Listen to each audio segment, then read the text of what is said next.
పేటిఎంస్ షర్మిలకి చెప్తుంది వినండి. జగన్మోహన్ రెడ్డి గారు కొనుగోలు సుధాకర్ ద్వారా రాజశేఖర రెడ్డి గారి పేరుని ఛార్జ్ షీట్లో చేయించాలి అని 3 కోట్లకు వెళ్ళారు.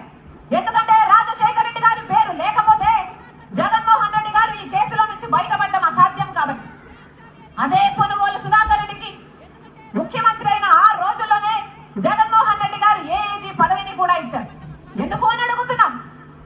కన్న తండ్రి పేరుని సిబిఐ ఛార్జ్ షీట్ లో చేర్పించిన వాడికి మీరు ఏఏజీ పదవిని ఇచ్చారు అంటే దానికి అర్థము మీ మాట మేరకే ఆయన సిబిఐ ఛార్జ్ షీట్ లో రాజశేఖర రెడ్డి గారి పేరు ఉండాలి అని కోర్టుకు వెళ్ళాడు అని మీరే ఒప్పుకున్నట్టు కదా అని అడుగుతున్నాం.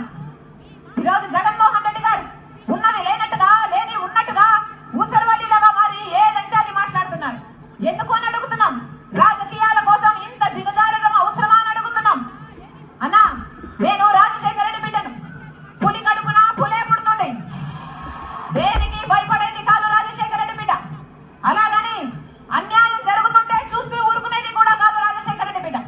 ఈ రోజు అన్యాయం జరుగుతుంది కాబట్టి రాజశేఖర రెడ్డి బిడ్డ ఎదురు నిలబడింది. అన్నా ఈ రోజు రాజశేఖర రెడ్డి బిడ్డ ఒకవైపు ఉంటే వివేకానంద రెడ్డి గారిని హత్య చేయించిన అవినాష్ రెడ్డి గారు ఇంకోవైపు ఉన్నారు.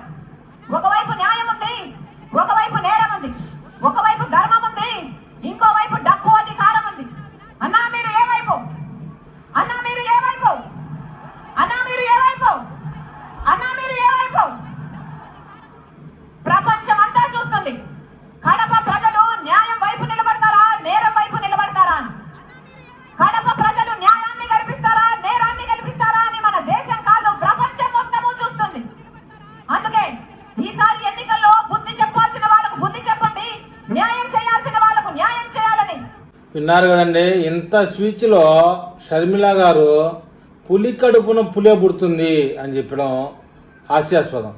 ఈవిడ పులే డౌట్ లేదు. మరి వీళ్ళన్న కూడా అదే కడుపున పుట్టాడుగా, పులే అని చెప్పగానే చెప్తుందా? సరే అవన్నీ వదిలేసేయండి. గతంలో మా రాజమండ్రి మాజీ ఎంపీ గారు చెప్పున్నారు. ఒక ఆయన తండ్రి పేరుని రాజశేఖర రెడ్డి పేరుని జగన్మోహన్ రెడ్డి ఎఫ్ఐఆర్లో చేర్చారండి. ఇప్పుడు ఈ మాట సొంత చెల్లెలు, రక్తం పంచుకొని పుట్టినటువంటి చెల్లెలు మాట. తండ్రి పేరును ఎఫ్ఐఆర్లో చేర్చి అక్రమాస్తుల కేసు నుండి తప్పించుకునే ప్రయత్నం చేస్తున్న జగన్మోహన్ రెడ్డి వెంట నడిచే అభిమానులు, వైఎస్ఆర్సీపీ, బులుగు, పేటీఎం, గంజాయి బ్యాచ్ అనే అభిమానులు నిజంగా గొర్రెలే అనక తప్పదు కదా. ఒకసారి ఈ విషయం ఏమని కామెంట్ చేస్తారు చూద్దాం.